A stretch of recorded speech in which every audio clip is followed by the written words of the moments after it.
I come from a family background of church, but I was a young kid that never really got involved in the church, just went to the church, and that was about it. I grew up, got involved in drugs, ended up in prison.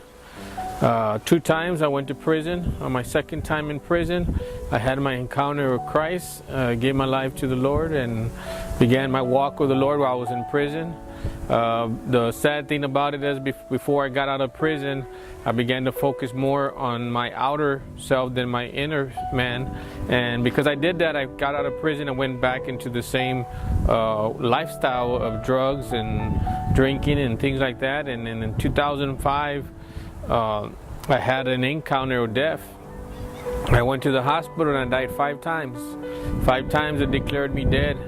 The doctors would come to tell me afterwards that I was supposed to be dead, and the only reason I was alive was because God had a purpose and plan for me.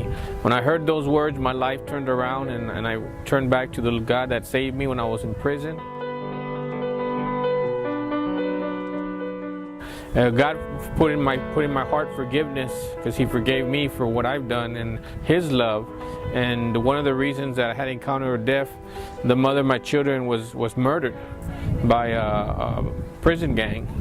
And when God called me to go back and to begin to serve Him, I began to go to the county jails.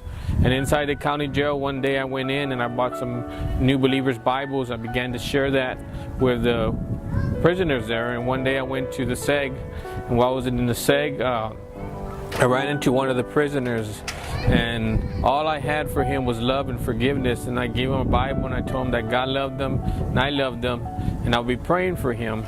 And I left, and because of that encounter, he gave his life to the Lord. And I've been continue serving in prison ministry, juvenile ministry, street ministry. Now I'm a pastor and serving God, and thank God for the transforming life that He gave me.